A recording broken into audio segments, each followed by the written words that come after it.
Le titre de notre voyage d'aujourd'hui est emprunté à un livre de Hervé Bazin paru en 1970.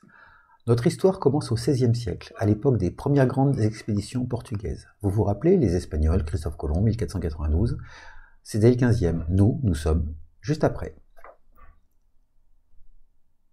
Au XVIe donc, le navigateur Tristan d'Acunha découvre un archipel à 2400 km au sud de Sainte-Hélène, 2800 km du Cap en Afrique du Sud. Il arrive à l'aborder en 1506. L'île figure sur les cartes à partir de 1510, comme ici sur une carte de 1519. C'est très inhospitalière.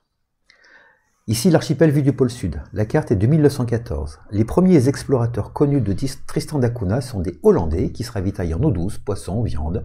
Ils laissent une plaque commémorative. En 1767, l'archipel est arpenté par l'équipage de la frégate française, l'Heure du Berger. En 1810, Jonathan Lambert, un excentrique natif de Salem au Massachusetts, prend possession des terres en son nom et les rebaptise Refreshment Islands.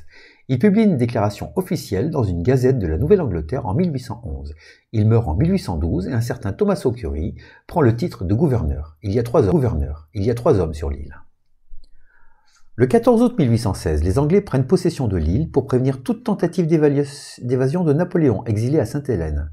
Le nom de Tristan d'Acunha est restauré. Il aurait fallu, à l'empereur déchu, franchir 2000 km de mer pour se rendre à Tristan d'Acunha. C'est dire si Napoléon faisait peur aux Anglais.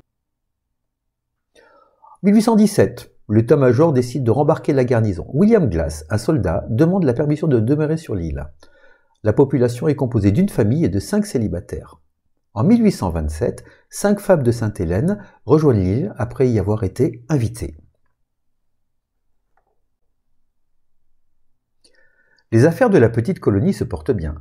En 1867, le deuxième fils de la reine Victoria visite les îles. En son honneur, les habitants de la colonie renomment leur bourg Édimbourg des Sept Mers, mais ils ont toujours préféré l'appeler plus intimement The Settlement, c'est-à-dire la colonie. Le temps passe, les années aussi, les siècles. Nous arrivons à la Première Guerre mondiale. Pendant cet épisode, les Tristanais ne reçoivent ni visite, ni courrier, ni presse, et sont totalement coupés du monde pendant presque 10 ans. On pense que c'est grâce à cela qu'ils ont échappé à la pandémie de grippe espagnole. 1938, le roi Édouard VIII, vous savez, l'oncle de la future Élisabeth II, il signe une lettre patente pour créer Sainte-Hélène et les dépendances.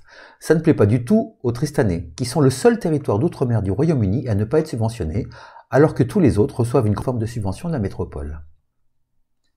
Pendant la Seconde Guerre mondiale, la Royal Navy établit une garnison de surveillance contre les opérations navales et marchandes de l'Axe.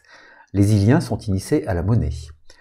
À partir de cette époque, la population doit accepter une certaine cogérance des affaires avec un délégué officiel. Ça n'a pas été sans. 1956-1957, le couple royal d'Élisabeth II est en pleine crise conjugale. Le prince Philippe, duc d'Édimbourg, part en voyage autour du monde à bord du yacht Royal Britannia. On pense qu'il a abordé l'archipel en fin 1956. Et nous voici en 1961. Le volcan s'éveille pour la première fois depuis la colonisation du pays. Hervé Bazin nous dit « L'île Tristan d'Acunha est appelée l'île de la désolation à juste titre, mais ses habitants y sont fort heureux. Le bonheur est terminé car l'île est menacée de destruction. » Vers octobre 1961, l'évacuation des habitants est entreprise, dans un premier temps vers l'île de Nightingale, puis comme réfugiés au cap de Bonne-Espérance. Finalement, les 261 Tristanais sont transportés en Grande-Bretagne, où ils sont abrités sur une ancienne base militaire dans le Surrey, en Angleterre. Ils sont ensuite regroupés dans une base abandonnée près de Southampton.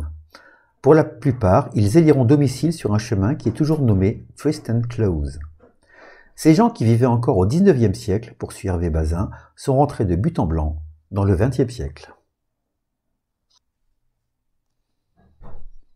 Ce mode de vie, cette âpreté, cette compétition autour de l'argent, les crimes, les vols, cette bougeotte extraordinaire que nous avons, cet air irrespirable, ils n'ont pas pu le supporter. Les Tristanais sont malheureux en Angleterre. Ils veulent rentrer. Mais est-ce qu'il y a encore quelque chose là-bas ?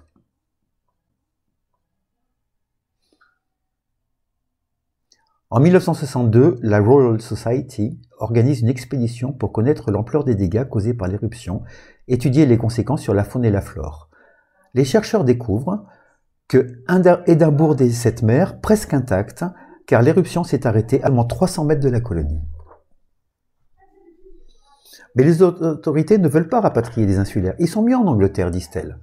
Les Tristanais insistent, se regroupent, font des démarches, commencent à organiser leur propre départ, et finalement, les autorités finissent par céder. En 1963, les Tristanais regagnent leur pays. 40 ans plus tard, où est-ce qu'on en est? Depuis 2001, le satellite permet une liaison Internet, téléphone, télévision. La colonie moderne comprend l'hôtel du gouvernement, 2 églises catholiques anglicanes, une école, un hôpital, un magasin général, un bureau de poste, une salle de communautaire, un pub, un petit musée, une boutique artisanale, une piscine et un seul policier. La population est issue de 19 ancêtres. Elle est considérée comme la plus isolée du monde, avec 245 habitants en 2020. Il y a 8 patronymes locaux. Les habitants forment une communauté, chacun réalise plusieurs tâches et touche un salaire versé par le gouvernement de l'île. La principale source de revenus est la pêche de crustacés, la vente de timbres et de pièces de monnaie. Alors pour s'y rendre, il faut avoir l'autorisation du conseil de l'île, trouver un bateau, ce qui n'est pas facile, se préparer à faire 7 jours de mer dans une mer très très houleuse. Tristan d'Acona est l'endroit idéal pour qui veut s'isoler. Il est strictement interdit de s'y installer. Alors, vous y